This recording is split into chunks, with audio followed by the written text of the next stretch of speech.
Welcome to my channel. और आज का देखो लीनियर इक्वेशन टू वेरिएबल का प्रैक्टिस सेट 1.3 जो कि क्रैमर्स रूल के ऊपर बेस्ड है, उसका क्वेश्चन नंबर 3.2 को सॉल्व करूंगा। और देखो क्वेश्चन क्या दिया है, solve the following simultaneous equation using Cramer's rule. मतलब क्रैमर्स रूल के मदद से, मतलब ये मेथड से हमको सॉल्व साइमल्टेनियस इक्वेशन को सॉल्व करना है। ठीक है, अब आपके पास उसके लिए दो इक्वेशन चाहिए। साइमल्टेनियस इक्वेशन के लिए क्या चाहिए, दो इक्वेशन चाहिए। दो इक्वेशन आपके पास है, 4x plus 3y minus 4 equal to 0, ये एक इक्वेशन हो गई। और cx is equal to 6x is equal to 8 minus 5y। अब आप देखो, सबसे पहले आपको क्या करना है, आपकी इक्वेशन जो है, ये आपकी इक्वेशन है, इसको आप जनरल फॉर्म में लिखो। किस फॉर्म में लिखना है, जनरल फॉर्म। अब आप मुझे बताओ इसका जनरल फॉर्म, मतलब linear equation in two variable का जनरल फॉर्म क्या आता है। उसका जनरल फॉर्म ये होता है, एकदम सिंपल है। देखो मेरी बात सुनो, एकदम सिंपल है। क्या करना है आपको, एक्स और वाई लेफ्ट साइड लेना है, और जो नंबर होता है ना उसको राइट साइड लेके ले। बस यही जनरल फॉर्म है और कुछ नहीं है। बस देखो क्या करना है, 4x प्लस 3y, ये x वाला टर्म है, ये y वाला टर्म है, मैंने दोनों को एक तरफ लिया। ठीक है, लेफ्ट साइड में। और देखो ये जो -4 है ना, इसको उठा के मैं राइट साइड लेकर चला जाऊंगा तो उससे पहले इक्वल टू आ जाएगा। ठीक है, ये -4 यहाँ से उठाकर ये साइड लेकर चला गया, तो -4 जब वो साइड जाएगा तो हो जाएगा +4। ये हो गई आपकी पहली equation, linear equation two variable के जनरल फॉर्म में। हुई कि नहीं हुई। ठीक है, अब दूसरी इक्वेशन देखो, 6x एक तरफ है और बाकी तरफ दोनों है। मैंने क्या बोला, x और y एक तरफ होना चाहिए, मतलब जिधर 6x है उधर ही y को लाऊंगा मैं। और y का जो टर्म है वो माइनस में है, तो ये साइड दूसरी तरफ क्या हो जाएगा, वो प्लस में हो जाएगा। तो -5y आपका हो जाएगा +5y।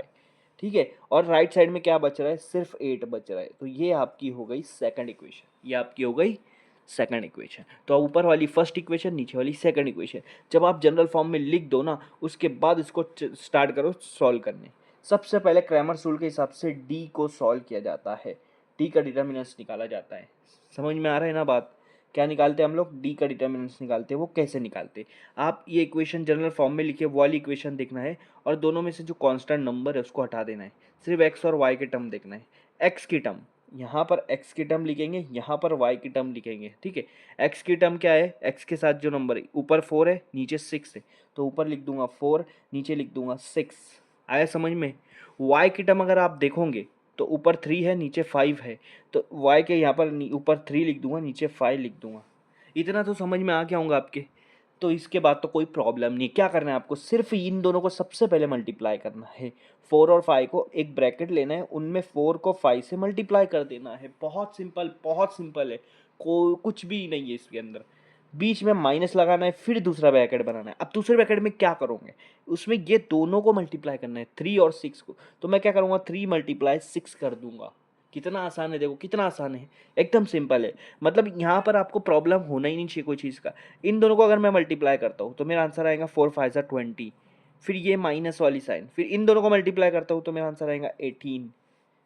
कितना हो गया, ये 20, ये 18। 20 में से 18 गया, कितना बच रहा है, 2 बच रहा है। तो मेरी डी की वैल्यू क्या आ गई, 2 आ गई। निकल गई कि नहीं डी की वैल्यू, एकदम सिंपल है, एकदम सिंपल है। समझ में आ रही है। हाँ, डी एक बार निकल गया, इसके बाद आपको निकालना है डी एक्स।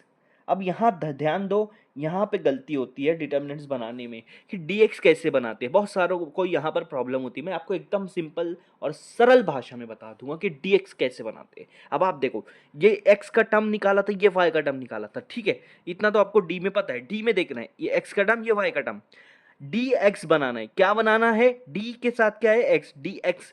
तो ये जो x का टर्म है इसको नहीं लिखना है, सिर्फ y का टर्म है। और जहां पर मतलब बाद वाले कॉलम में लिखा है तो बाद वाले कॉलम में ही लिखना है। यहाँ पे y लिखा था, यहाँ भी y लिख दिया। समझ में आई। हाँ, अब आप सोचोगे कि यार तुम x का टर्म तो नहीं लिखे, तो अब उसकी जगह पे क्या लिखेंगे। उसकी जगह पे लिखूंगा जो मैंने पहले छुपाया था, 4 और 8 कांस्टेंट नंबर, वो यहाँ लिख दूंगा। आया समझ में, आया समझ में कि नहीं। हाँ, अब क्या करेंगे, इन दोनों को मल्टीप्लाई कर देंगे, 4 और 5 को। अगर मैं 4 को 5 के साथ मल्टीप्लाई कर देता हूँ जैसे मैंने ऊपर किया, और फिर बीच में माइनस, अब दूसरे ब्रैकेट में इन दोनों को मल्टीप्लाई करेंगे, 3 और 8 को। ठीक है, ये तो समझ में आ गया। ठीक है, अब 4 5 सा कितना होता है, 20 होता है। फिर उसके बाद ये माइनस 3 8 सा कितना होता है, 24 होता है। अब आप देखोगे यार ये तो छोटा नंबर, ये बड़ा नंबर है।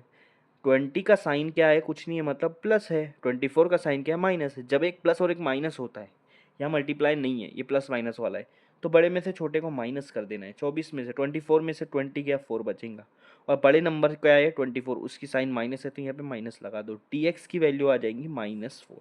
टी एक्स की वैल्यू क्या आ जाएंगी -4। टी एक्स की वैल्यू आ जाएंगी -4। अब मैं इसको रफ कर देता हूँ, फिर डी वाई की वैल्यू निकाल लेता हूँ। समझ में आ रहा है? हाँ, डी डी डिटर्मिनेंट्स यहाँ पर लिखा है, डी की वैल्यू लिखी और डी एक्स की वैल्यू लिखी, बचा हुआ क्या है डी वाई। आपको क्या निकालना है डी वाई। डी वाई का डिटर्मिनेंट्स कैसे निकालेंगे? मैंने डी डिटर्मिनेंट्स को नहीं रफ किया, क्यों? क्योंकि इसके ज़रिए से हम लोग डी वाई निकालेंगे। कैसे? डी में देखो क्या है, एक्स का टर्म है, वाई का टर्म है। अभी मुझे क्या निकालना है? डी वाई निकालना है। तो डी वाले में मुझे देखो यहाँ पे डी वाई निकालना है, डी के साथ वाई है, तो डी वाले में ये वाई वाले को हटा दो। क्या बच रहा है? सिर्फ 4 6 यहाँ पर लिख दो उसकी जगह पे, सिर्फ एक्स का टर्म लगा दिया। अब आप बोलोगे वाई का टर्म नहीं लगाया तो उसकी जगह क्या आएगा? ये दोनों आएंगे कांस्टेंट 4 और 8, जिसे हमने एक्स में किया था।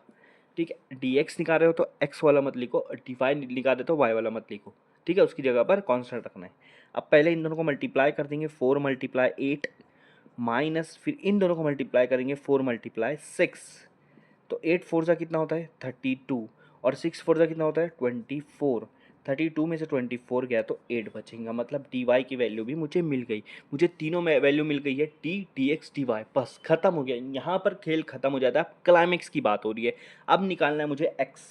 एक्स निकालने के लिए फॉर्मूला होना डी बाई डी। क्या निकालना है मुझे? एक्स। जब एक्स निकालना है तो ये ऊपर वाले डी के साथ एक्स लगा दो, तो आपका फॉर्मूला बन गया D x upon D, D x upon D. हाँ, डी एक्स कितना है आपके पास? -4 है, तो लिख दो -4। उसके बाद डिवाइड, डी कितना है आपके पास? 2 है। ठीक है, अब 2 के टेबल में 4 आता, 2 1 जा 2 2 जा, तो ये माइनस और 2, क्या आंसर आएगा? -2। अब बहुत लोग बोलेंगे नीचे 1 भी आ रहा है, तो 1 लिखो या मत लिखो, नीचे डिनोमिनेटर में नहीं भी लिखे तो चलता है। तो x की वैल्यू क्या आ गई? -2। और इसी तरह y की वैल्यू निकालना है, मैं क्या बोला, ऊपर d नीचे d लिखो। y निकालना है तो इसलिए d के साथ ऊपर y लगा दो। अब dy की वैल्यू है 8, dy की वैल्यू है 8 और d की वैल्यू है 2।